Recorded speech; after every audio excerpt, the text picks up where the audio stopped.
The idea that the spiritual path is something entirely different suggests that it transcends conventional approaches to life, success, or even traditional religious practices. Here's a detailed description and analysis of this concept. 1. Beyond the mind and ego.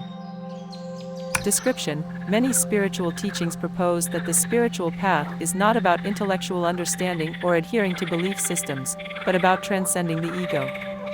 The ego represents our identity shaped by thoughts, memories, desires, and fears. The spiritual path invites us to move beyond these constructs and see a deeper reality. Analysis: the ego creates the illusion of separation between self and others, between humans and nature, between the individual and the divine.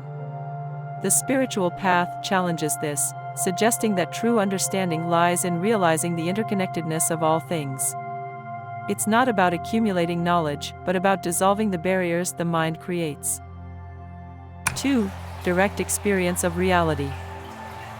Description: many spiritual traditions emphasize that the truth of existence cannot be fully comprehended through books, dogma, or second-hand information.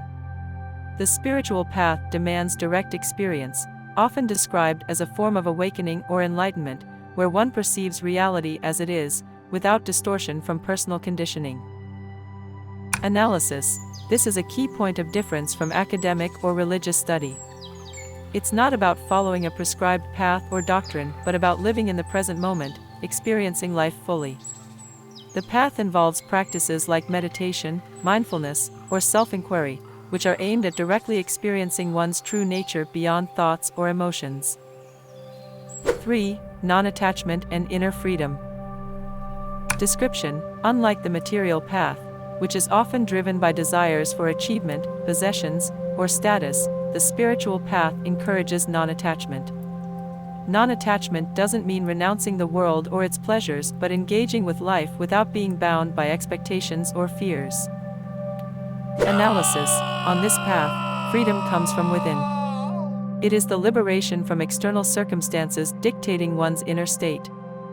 By letting go of attachment to outcomes or transient things, individuals on the spiritual path discover a lasting inner peace that isn't swayed by life's ups and downs. This is very different from seeking happiness through external means, as the spiritual path asserts that true contentment can only come from within. 4. The spiritual path is individual. Description: the spiritual journey is often highly personal, with each individual following their own unique path based on their temperament, experiences, and inner calling. There isn't a one-size-fits-all formula for spiritual growth. Analysis: this stands in contrast to many traditional religious systems that offer structured, collective paths to salvation or enlightenment. The spiritual path requires deep self-awareness and reflection, recognizing that what works for one person might not work for another. It invites people to find their own truth rather than rely on external authorities. 5. Transcendence of dualities. Description: many spiritual paths teach that our ordinary perception is rooted in dualities: good versus evil, success versus failure, self versus other. However, deeper spiritual insight reveals that these dualities are illusions, and reality is non-dual in nature. Analysis: the spiritual path is about moving beyond these divisions, which often creates suffering. By realizing the unity underlying apparent opposites, individuals experience a profound shift in perspective. This understanding fosters compassion and equanimity, as one sees all experiences, pleasant or painful, as part of a greater whole. 6. The goal is often paradoxical.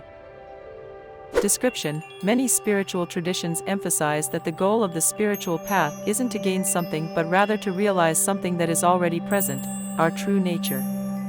Some even say there is no goal in the conventional sense because the seeking itself is an obstacle. Analysis: this paradox can be difficult to grasp for someone used to goal-oriented, achievement-driven approaches. In contrast, the spiritual path suggests that peace, love, and fulfillment are already within us, but we must remove the mental and emotional obstacles that prevent us from realizing it. In this sense, it's a path of unlearning rather than acquiring. The spiritual path, being something entirely different, points to a process of inner transformation that defies traditional routes of self-improvement, material gain, or societal success. It's about going beyond the mind, beyond dualities, and experiencing life in its raw, unfiltered truth. It's a deeply personal journey of awakening, where the goal isn't to achieve anything external, but to realize one's own innate freedom, peace, and connection to all things. This path often requires surrendering the ego and embracing non-attachment, focusing on direct experience, and cultivating awareness. Ultimately, the spiritual path leads to a profound inner freedom, which is radically different from the pursuit of external goals in the material world that we will meet next episode. Goodbye, your psycho-philosopher.